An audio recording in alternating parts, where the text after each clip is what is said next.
Namon na si Bibi.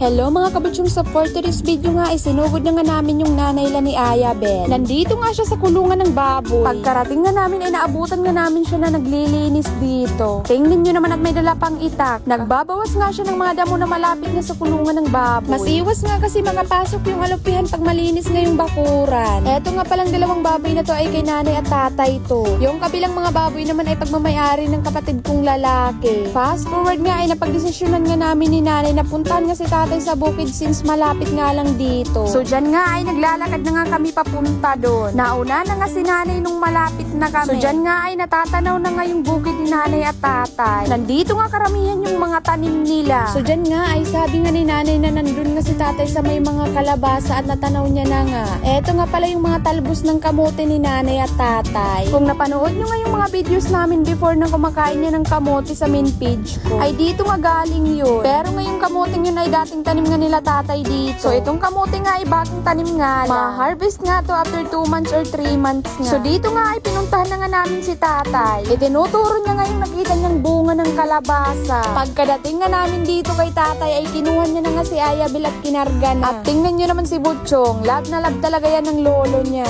May kalakihan na nga yung kalabasa na nakita nga ni tatay. Pero hindi pa nga namin to i-harvest kasi may ilalaki pa nga to. Pumunta pa nga kami sa likod at may nakita pa nga kaming bunga. Mas maliit nga to kumpara kanina. Etong kalabasa nga pala ay wala nga tong ginagamit na chemical or spray baga nila nanay at tatay nga. As in organic nga lang to kaya masarap gulayin. May nakita pa nga si nanay na isa pang bunga at tingnan nyo naman at nagtatago pa. Maganda talaga pag marami kang ang tanim. Ay kung kailan mo nga gusto maggulay ay meron kang aani. May kalakihan nga tong bukid ni nanay at tatay at marami nga silang pananim dito. So dyan nga ay sabi ko nga kay nanay at tatay na umuwi na nga. Kasi nga ay bandang alas 5 na nga to at mag-aalas 6 na nga. Pero sabi nga ni tatay, videohan ko nga muna sila dito nga sa mga kamuting kahoy. Maliliit pa nga yung mga kamuting kahoy dyan kasi mga bagong tanim lang din yan. Kaya dyan nga ay sabi ko nga kay nanay sumama na nga sa video. At tingnan nyo naman at sumali pa nga si Papi. Kamuting kahoy.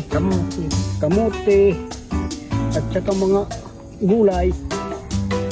Karubasa. So dyan nga ay sabi nga ni tatay ay dito ko naman sila videohan sa mga talbos ng kamote. At tingnan nyo naman si Ayabel na hindi halata na nag-i-enjoy siya dyan. At may palikot-likot pa ng paa. Ngisi nga ng ngisi si Ayabel dyan. First time nga ni Ayabel na mapunta nga dito sa bukid. Palagi na nga lang nasa bayat nasa cottage si Ayabel kaya ipinasyal namin siya dito. At tingnan nyo naman tuwang-tuwa yung batuta. Na para bang bat lahat green yung nakikita ko. So dyan nga ay napagdesisyonan na nga namin umuwi na. Kasi nga ay paalas 6 na talaga. Pero tingnan nyo naman di pag-aanong dumidi. At need na nga talaga umuwi ng mga people kasi nga walang bantay yung tindahan at iniwan nga namin ni Ayabel. Tingnan nyo naman si Ayabel Butchog, hawak-hawak nga siya ng lolo niya. Tingin-tingin nga siya sa paligid kasi minsan nga lang siya makagala. At nandito na nga kami malapit sa amin. So ayun lang muna for today's video. Thank you for watching. Babush!